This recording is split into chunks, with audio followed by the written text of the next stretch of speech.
I want you all to hear that sometimes what you're asking for in the moment, you're not ready to let in.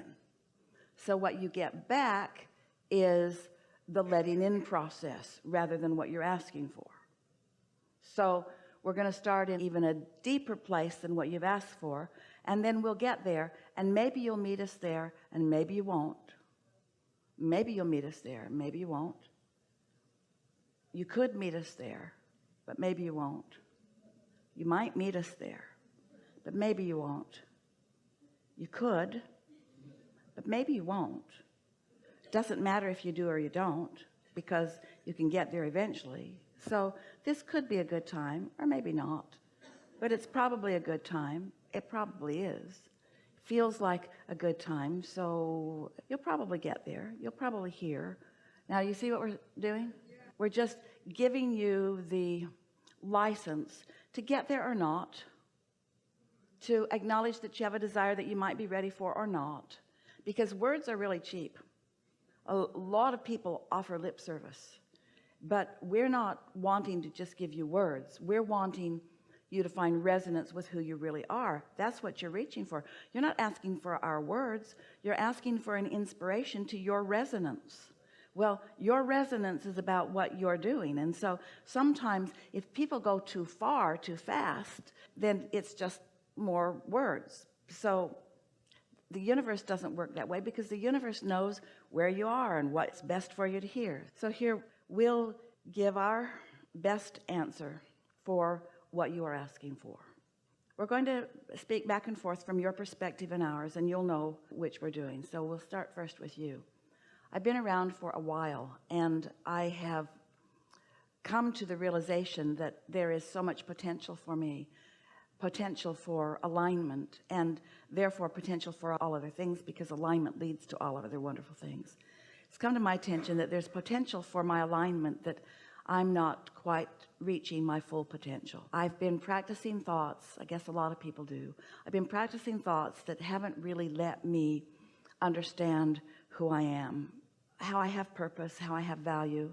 I can often love others. In fact, it's what my default setting is. I turn my attention to others often, and that gets me going, and that always feels good. But it's hard for me to let love into me. I don't know why. I've been blocking it for a long time. I don't really even understand why. Just a habit that got started. I didn't understand it. I developed patterns. Other people responded to those patterns. So I suspect that from very early age, people wanted to love me, and I just wouldn't let it in because I felt unloved. Now, isn't that just a ridiculous vicious circle that I got going for myself? I felt unloved, so I didn't let love in, and because I didn't let love in, I felt unloved. And then I didn't feel loved, so I didn't let love in, and then because I didn't let love in, then I didn't feel loved, and then people couldn't love me because I wasn't letting love in. And I just developed a sort of pattern that nobody could really see, because on the surface I looked sort of normal and behaved sort of the way that I'd learned to behave, but I don't really understand why I wasn't really letting love in. But the one thing that has come from all of that is I've come to a keen awareness that I want to let myself be loved. I thought I wanted to be understood, and as I've been listening to Abraham for a while, I realized that that's not really the quest, because being understood is really an impossible thing. Because when you ask somebody to understand you, you need to immediately snap them into your same vibration, and that's an impossible thing. Everybody's got their own vibration going. So I think somewhere I got confused. The desire for love, I think I got it confused with the desire to be understood. And I also think that I got confused about where the love was coming from. I think I thought the love would come from other people who didn't understand me, instead of from source, who always does. So there's two things I kind of got out of kilter. I got confused about being loved and being understood, and I looked for people that couldn't really understand me to be the reason that I felt love. I realize now how screwy that whole thing was and why it didn't work. And I'm relieved that I'm not failing at something that should work, because it couldn't work. So I'm sort of feeling some relief that I was looking for love in all the wrong places and getting mixed up about whether I was really wanting love from them or understanding from them, which really is not possible. So I also understand that when I'm in a sort of bad place and I want someone to love me, or understand me, that they've got to go to the same bad place I am to understand me. Those two things don't go together. I want them to love me and understand me, but they can't understand me unless they get on my vibe. And if they're on my vibe, my not good feeling vibe, then they can't love me. No wonder it didn't work. Looking for love in all the wrong places. Is this making any sense to any of you? Relating a little bit even? So now I've kind of got that squared away. Now I realize that as lovely as people are, and as much as I love so many of them, and as much as I love being in this body and here in this world and on this leading edge, that I want to express love to them, but mostly I want to connect with love. Because if I don't let myself be loved, if I don't let this vessel that is me open to love, then I can't really love anybody else, not in a way that's meaningful to them. So a lot of us are just running around a little bit broken. We're not letting love in, but we're trying to let love out. So we're not going back to the well of replenishment. We're just loving and serving and trying to be of value and getting depleted and getting exhausted and getting overwhelmed because we're not letting it in. It's like never breathing air in and always breathing it out. You can't get too far with that. Pretty soon you got to start breathing it in, or you have nothing to breathe out. And so now I'm more clear about all of this. So I'm no longer wanting to look to others for that replenishment, although sometimes you can find it. Sometimes somebody's all tuned in, tapped in, turned on, and they got it going and blowing. And when they hold me as their object of attention, I can feel it. And I do like that, but I don't want to depend on somebody else's connection for that, because they've got stuff they're doing too. And I don't need anybody else's connection. I've got my own straight line to it. I've got my own vortex. I've got my own valve that I can open wide to it. And often I do. Sometimes I do. Sometimes I do it more easily than not. It sort of depends on the momentum that got going. But more and more, I accept these things. I know that source exists. And I know that my inner being is a big part of that collective consciousness of source. And that my inner being is in an undivided way focused upon me. And knowing everything about me and loving me anyway. That my inner being is loving my becoming and is never holding me responsible for what I've come to, because I'm eternal. I'm never going to get done. And there's always going to be within me a gap between what life has caused me to reach for and what I've allowed myself to catch up with. And I've been beating up on myself so long about that gap, because I reach for more and then I don't go, and then I feel bad about the gap, but my inner being never does that. And, oh, I'm just figuring this out. The very reason that I don't feel love, or that I feel unloved, is because my inner being is there and I haven't joined my inner being. In other words, the negative emotion that I feel, that I've been calling people not loving me, or my inner being not loving me, or me not letting love in, has only been because I have reached and have not caught up with what I've reached for. And so the very fact that I can feel negative emotion, which feels not love, is my proof that the love exists. Because if that love didn't exist and it wasn't pointed right at me, I couldn't feel this discord from not letting it in. Whew. So the very unlovedness I feel is proof of the love that is there. Ooh, I really like that. Me too. I sensed that it was there. I had glimpses that it was there. It showed it to me from time to time when I was in the right place.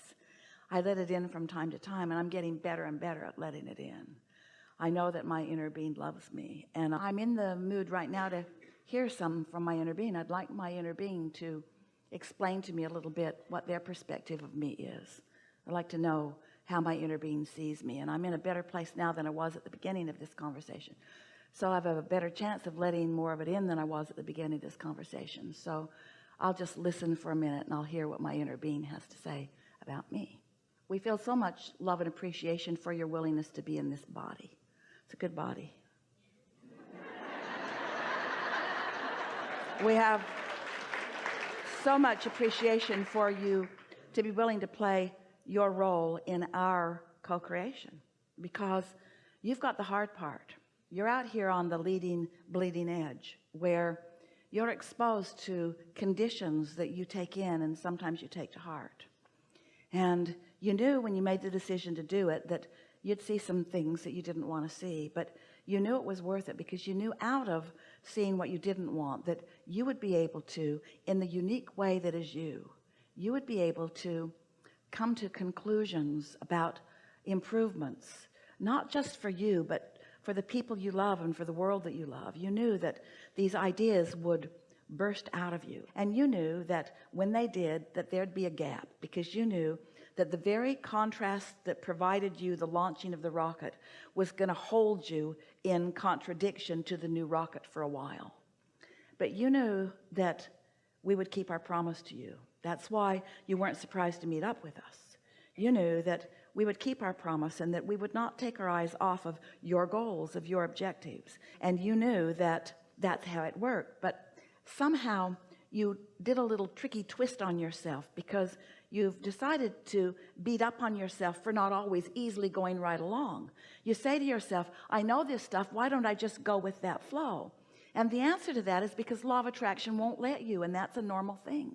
And sometimes it has to get worse and worse and worse before you ask for more and more and more. But it gets easier and easier for you all the time. Have you noticed that?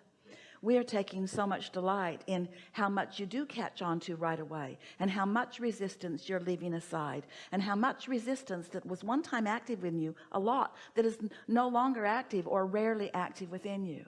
And so our wish for you is that you feel about you as we do. And of course that's not a possible thing, really, because you are your perspective and we are our perspective. But we are dominant, and we do have you outnumbered.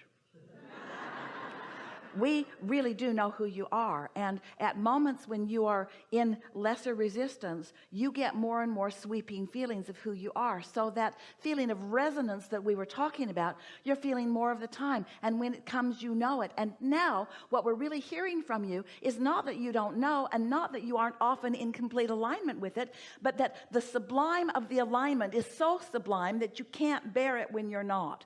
Well, you've just got to suck it up. You've just got to accept that it's going to be that way, that it can't feel good when you're not in alignment, and it always feels good when you do, and both are part of the bargain that you struck when you decided to come. So it's time for you to stop beating up on yourself for every little bit of negative emotion. Esther saw coffee spilled all over all of them, and she said, I did that. And there was something about the universe humorously delivering to her something that was a vibrational match to how she was feeling, that made her feel extra, extra loved. Isn't it nice that law of attraction responds to you truly, honestly?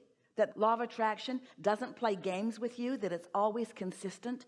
And isn't it a wonderful thing that we, your inner beings, stand in full appreciation of you no matter what you're doing? And isn't it nice to know that the way you feel can't be separated from the way we feel?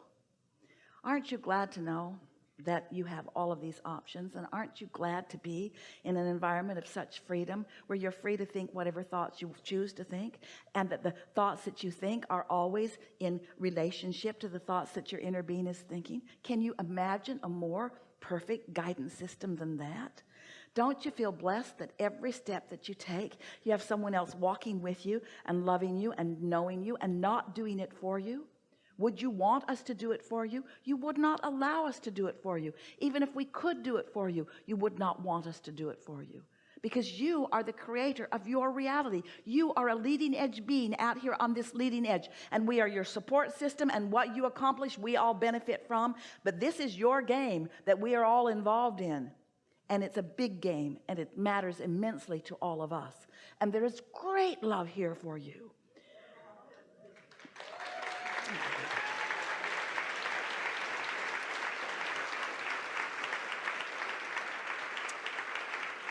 So the best thing that you took from all of this is that when I feel bad, I'm extra loved. Right. That's what that means. Source must be really loving me, because I'm really hurting as I block it off. And I don't have